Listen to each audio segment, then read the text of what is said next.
Shalom HCC Families, Anda sedang menyaksikan Saat Teduh dari Home Community Church edisi hari ini. Mari persiapkan hati dan pikiran saudara untuk bersungguh-sungguh memuji menyembah Tuhan, berdoa, dan mendengarkan firman. Kami berdoa lewat Saat Teduh ini, saudara diberkati dan diubahkan Tuhan. Selamat menyaksikan.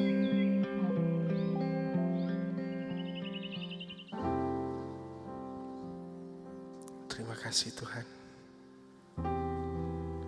Kami ada sebagaimana kami ada pada saat ini. Terima kasih atas berkat-Mu yang selalu melimpah di dalam kehidupan kami Tuhan. Kami tidak bisa membalas semuanya itu, tapi kami yakin dan percaya Engkau akan selalu bersama dengan kami Tuhan. Biarkan kami lebih tenang lagi Tuhan.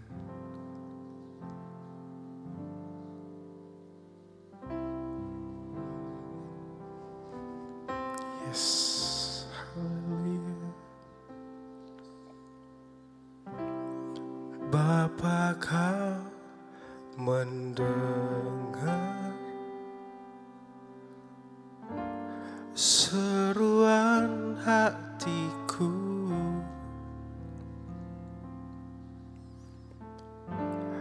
tak pernah Kau lepaskan dari kasih-Mu.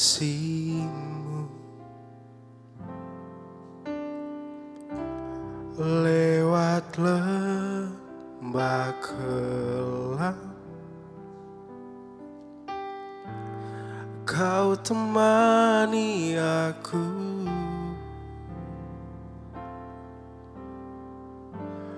Roh-Mu bekerja selalu untuk kebaikanku, mengalir kuasa dari tempat maha tinggi. Bapa kekal mulia, Kau hadir di sini, memulihkan hati, menyembuhkan yang terluka. Ku kan tenang bersama-Mu Bapa.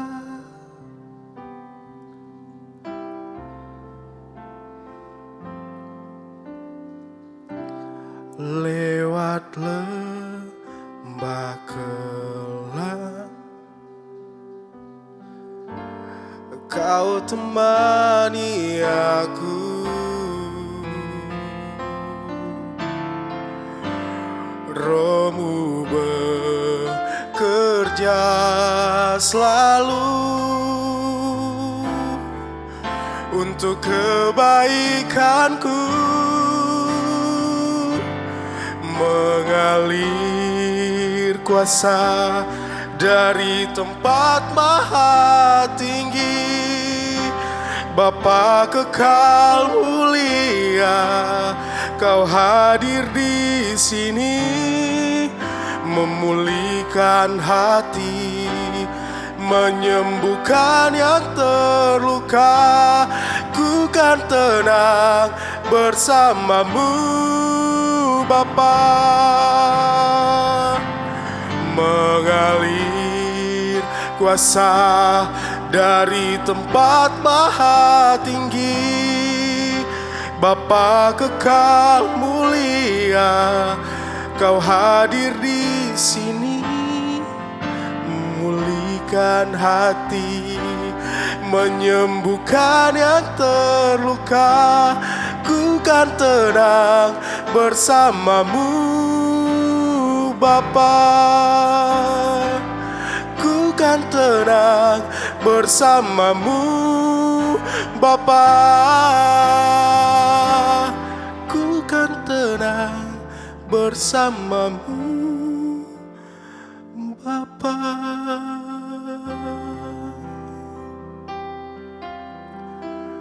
Kami tenang Tuhan, berada dalam-Mu Tuhan.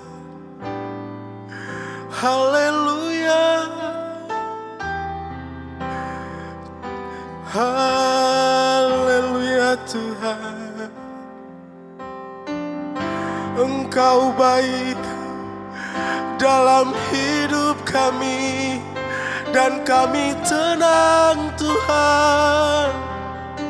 Terima kasih Tuhan. Engkau baik Tuhan. Oh,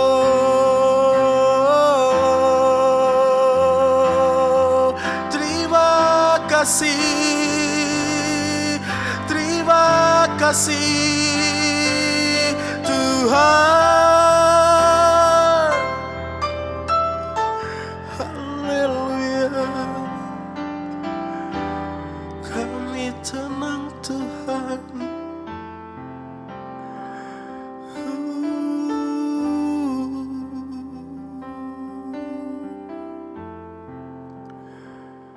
Thanks Jesus.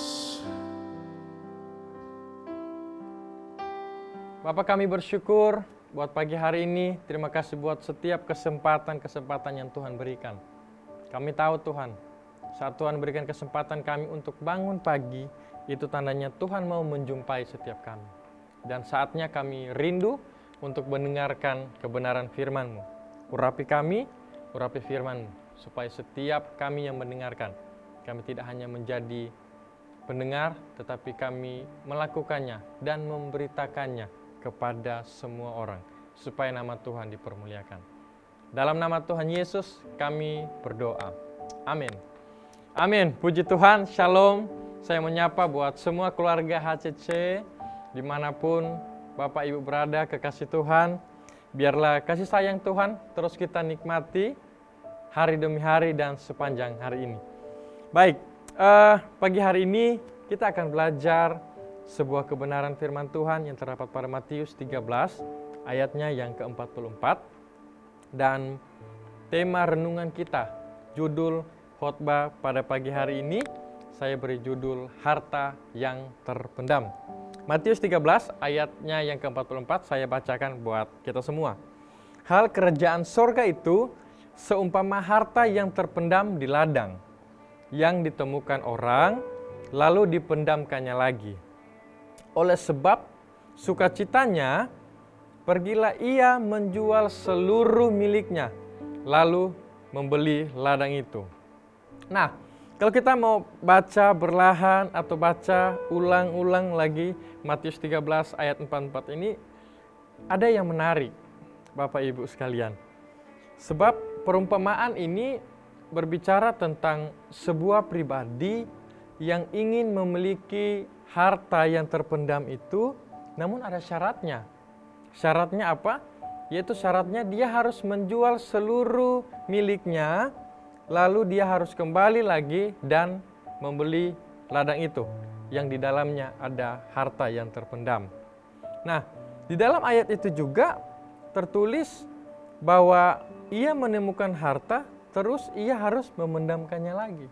Nah, ini yang cukup menarik, saudara. Nah, tahukah Bapak Ibu sekalian bahwa perumpamaan ini itu berbicara tentang Bapa kita yang di sorga.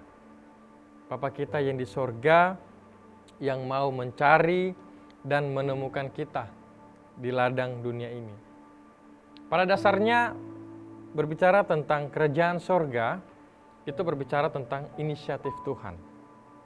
Ini berbicara tentang Bapa yang berinisiatif mencari kita, namun bukan kita yang mencari Bapa. Kita tidak pernah mencari Tuhan, malah Bapa yang terlebih dahulu atau berinisiatif untuk mencari kita semua, anak-anak.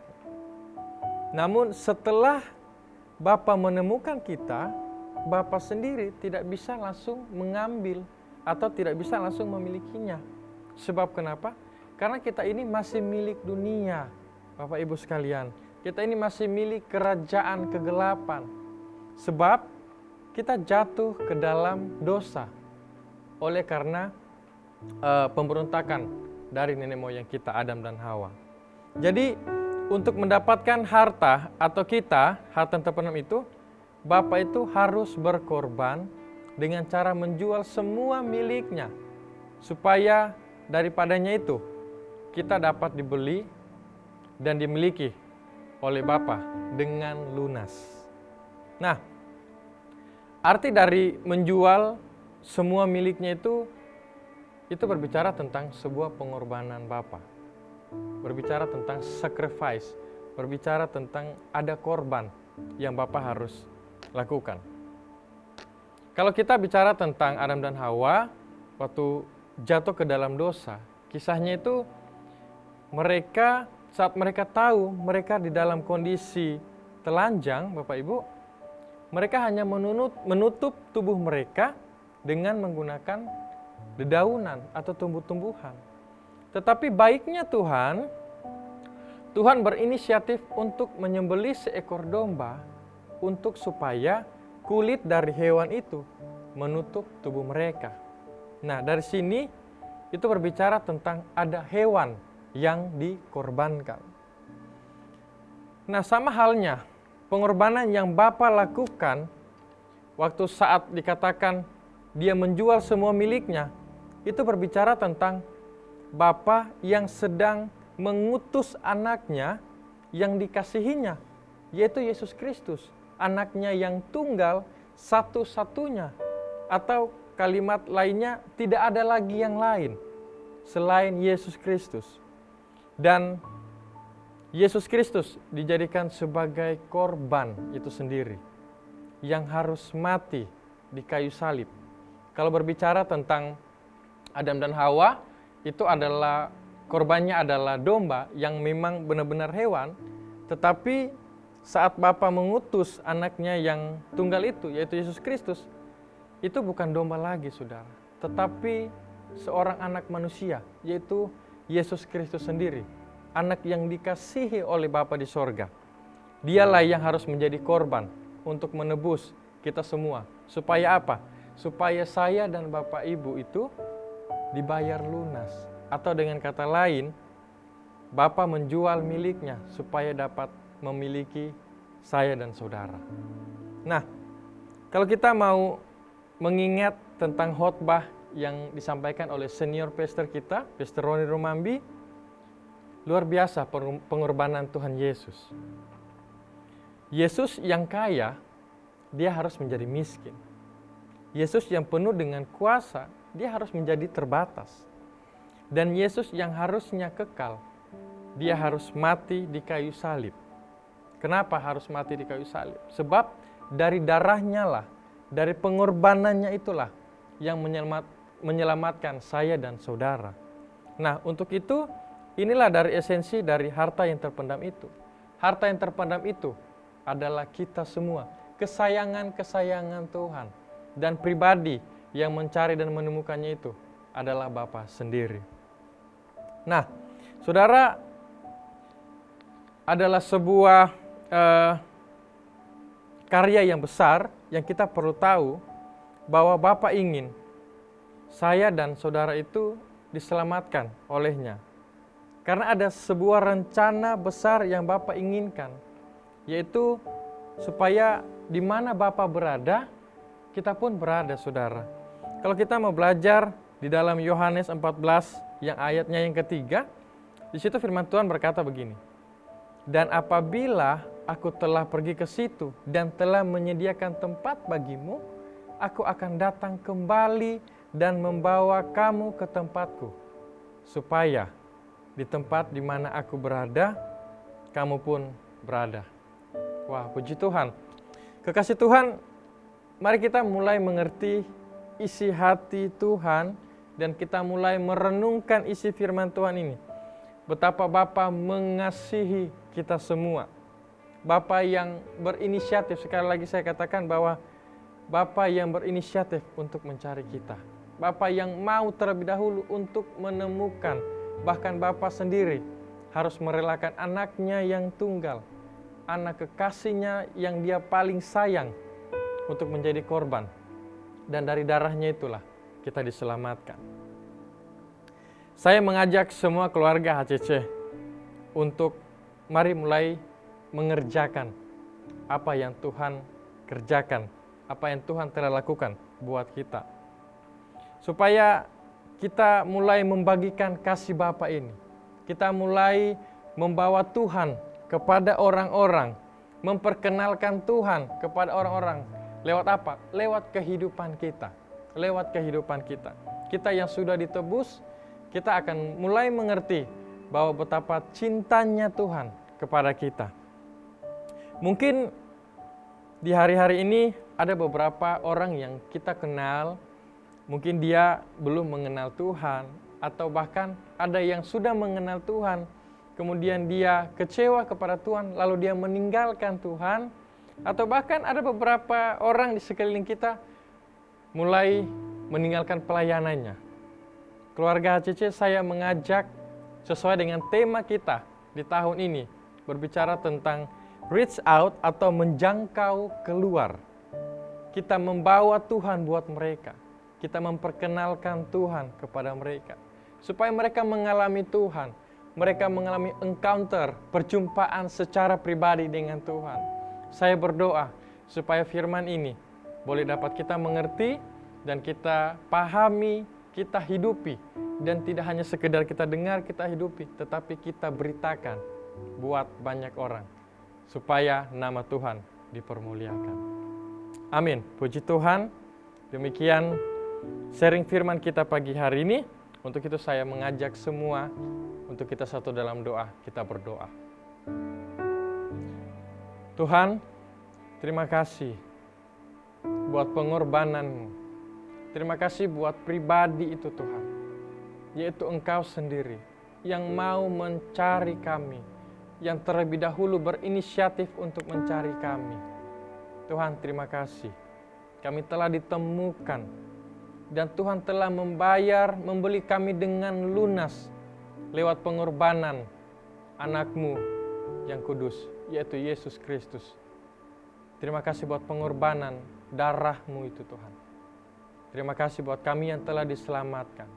Kami bersyukur kami punya Tuhan yang betul-betul bukan hanya sekedar mendengar, tetapi Tuhan kami, Tuhan yang turun di arena untuk menyelamatkan kami semua. Terima kasih Bapa, berkati sepanjang hari ini Tuhan, supaya apa yang kami kerjakan sungguh-sungguh hanya untuk memuliakan nama-Mu. Di dalam nama Tuhan Yesus, nama yang penuh dengan kuasa, nama yang sanggup menyelamatkan hidup kami, yaitu nama Tuhan Yesus Kristus. Kami berdoa. Amin. Terima kasih Anda telah menyaksikan Saat Teduh dari Home Community Church. Jika saudara merasa diberkati dengan video ini, mari bagikan video ini ke kerabat atau keluarga saudara, agar semakin banyak orang yang diberkati. Dan agar saudara tidak ketinggalan setiap video terbaru dari HCC, silakan tekan tombol subscribe dan nyalakan notifikasi. Sampai ketemu di video berikutnya. Tuhan Yesus memberkati.